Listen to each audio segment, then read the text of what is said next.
মহাশয়ের কাছে অনুরোধ করছি, আমাদের রাজ্যে যতগুলি হসপিটাল রয়েছে সব বন্ধ করে দিন, সমস্ত চিকিৎসা কেন্দ্র বন্ধ করে দিন। কোনো ডাক্তারের প্রয়োজন নেই, কোনো মেডিসিনের প্রয়োজন নেই, কোনো হসপিটালের প্রয়োজন নেই। কেন জানেন? শুনুন। যীশু খ্রিস্ট কেন তার ঈশ্বরের আরাধনা ভালো হচ্ছে। ভালো হচ্ছে? কি ভালো হচ্ছে? আমাদের যন্ত্রণা ব্যথা ভালো হচ্ছে। যন্ত্রণা ব্যথা ভালো হচ্ছে মানে হসপিটালে যেতে হচ্ছে না? যেতে হচ্ছে না। এই যিশুর আরাধনা করলে ভালো হয়ে যাচ্ছে। একবার ভাবুন, যেখানে জটিল অস্ত্রোপচার এবং অঙ্গ প্রতিস্থাপন এবং ক্যান্সারের মতন রোগকেও সুন্দর করে সারিয়ে তোলা যায়, সেই যুগে দাঁড়িয়ে এই সমস্ত মহিলাদের কানের মধ্যে ঢুকিয়ে দিয়ে যাচ্ছে যে হসপিটাল কিংবা চিকিৎসালয়ে যাওয়ার কোনো প্রয়োজন নেই, ডাক্তারের কাছে যাওয়ার কোনো প্রয়োজন নেই। আপনারা বুঝতে পারছেন? আজ থেকে 30 বছর পর, আজ থেকে 20 বছর পর বুঝবেন যে সমাজটাকে এই সমস্ত মহিলারা ঠিক কোন জায়গায় পরিচালিত করেছিল। কারণ এরা স্লো পয়জন হিসেবে কাজ করার চেষ্টা করছে, মহিলাদের কান ভাঙানি দিচ্ছে। বলুন বলে বাড়াইছিল কে কাছে ছিল? আমরা ডাক্তারের কাছে যান, আমরা ডাক্তারের কাছে না কেন? ডাক্তারের কাছে এই যিশুর আরাধনা করলে ভালো হয়ে যাচ্ছে, এরকম কিছু প্রমাণ আছে আপনাদের কাছে? আমার ছেলে ভালো হয়েছে। আমার ছেলে abnormal। আমার ছেলে অনেক ভালো হয়ে গেছে। আমার ছেলেকে আমি এমন কথা ব্যাঙ্গালোর সব ঘুরিয়ে নিয়ে এসেছি, আমার ছেলে এখানে আসতে ভালো হয়েছে। এখানে আসতে ভালো হয়ে গেছে? ছেলে অনেক ভালো হয়েছে। আপনার ছেলের ইয়ে রয়েছে, রিপোর্ট আছে?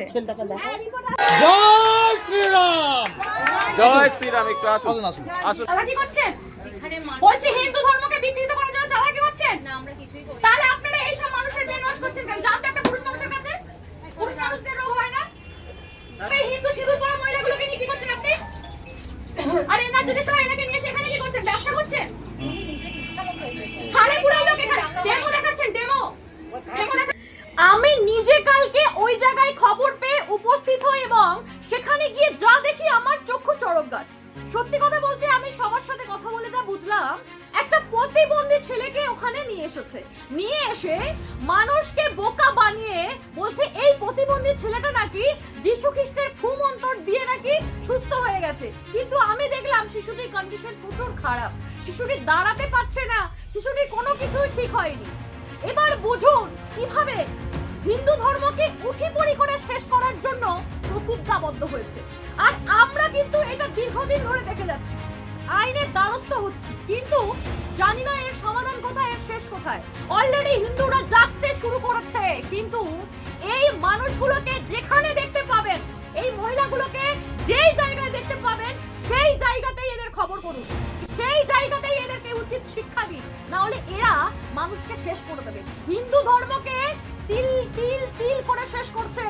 এরা কিন্তু স্লো পয়জনের মতন কাজ করছে। আপনারা শুধু একটা কমিউনিটির দিকে আঙুল তোলেন বা তাদেরকে দেখতে পান, কিন্তু খুব ঠান্ডা মাথায় চিন্তা করুন, এই মানুষগুলো, এই মহিলাগুলো প্রচুর টাকা পাচ্ছে আর তারা সমাজের মধ্যে ঢুকে হিন্দু বাড়ির তপশিলি মহিলাদের সাথে গিয়ে পাশে গিয়ে তাদেরকে ভুল ভাল কথাবার্তা বলে ধর্ম যে যার পালন করুক, সেটা নিয়ে আমাদের কোনো মাথা ব্যথা নেই। কিন্তু সমস্যাটা হচ্ছে এখানে বার এরা কেন সনাতন ধর্মকে নিয়ে এত ষড়যন্ত্র করে আমি বুঝতে পারি না। আর গ্রামগঞ্জে পিছিয়ে পড়া কিছু শ্রেণী রয়েছে যারা কম শিক্ষিত, তাদেরকে এইরকম বুজরুকি গল্প দেওয়া কিন্তু খুব সহজ হয়, কারণ তারা অত কিছু বোঝে না।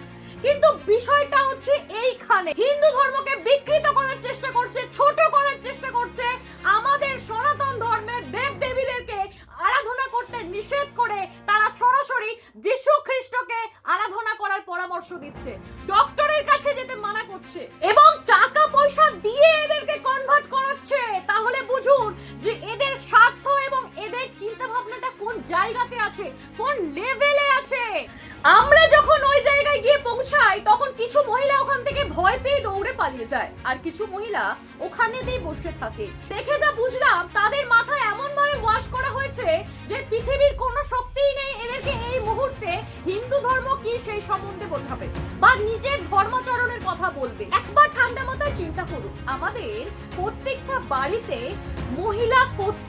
মহিলারাই হচ্ছে কিন্তু একটা ফ্যামিলিকে পরিচালনা করে এগিয়ে নিয়ে যায়।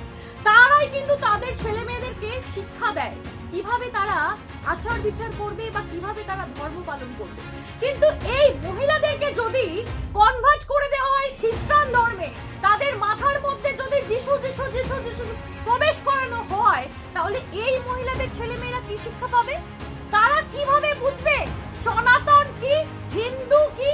তারা কিভাবে নিজের ধর্মকে রক্ষা করতে শিখবে? উল্টে তারা নিজের ধর্মের উপর বিশ্বাস, আশ্বাস, ভরসা সবকিছু হারিয়ে ফেলবে। এইভাবেই কিন্তু প্রজন্মের পর প্রজন্ম চলতে থাকবে। কারণ একটা শিশুকে আপনি যা শেখাবেন, সে কিন্তু পরবর্তী সময় আগামী বছরগুলো বা যতদিন সে জীবিত থাকবে, সেই রকমই কিন্তু জীবনযাপন করার চেষ্টা করবে। এই সব মহিলাদের, এই ধর্মের মানুষদের ইন্টেনশন কিন্তু ওই জায়গায়, ওরা মহিলাদেরকে গিয়ে ধরছে, ওরা কিন্তু পুরুষদের ধরতে পারছে না। মানুষকে বোকা বানাচ্ছেন, মানুষকে এই হিন্দু পাড়াতেই আপনাদের যত কাজ, যান না মুসলিম পাড়ায় যান। অবশ্যই, অফকোর্স। ওখানে অনেক প্রেজেন্ট আছে, আপনাকে প্রেজেন্ট চলো বাড়িটা কোথায় যে শুনুন তো। সেখানে তাই করবেন। ভেবেছেন নাকি যে আগের সরকার রয়েছে, মানুষ কিছু বলবে না? যিশুর নাম নিলে শরীর সুস্থ হয়ে যাচ্ছে, হ্যাঁ, ডক্টরের প্রয়োজন পড়ছে না, হসপিটালের প্রয়োজন পড়ছে না। চলুন শুভেন্দু অধিকারীর কাছে নিয়ে যাবো, মুখ্যমন্ত্রীর কাছে নিয়ে যাবো, সমস্ত হসপিটাল আপনি বন্ধ করাবেন। চলুন, আমরা তেল পোড়া জল পোড়াতেই সব কাজ হয়ে যাবে। চলুন পুরুষের কাছে। হ্যাঁ, হিন্দু ধর্মের দায়িত্ব মাথার মধ্যে নিয়ে রাখিনি। হিন্দু ধর্মে জন্মগ্রহণ করেছি, সনাতন ধর্মে জন্মগ্রহণ করেছি, ধর্মটাকে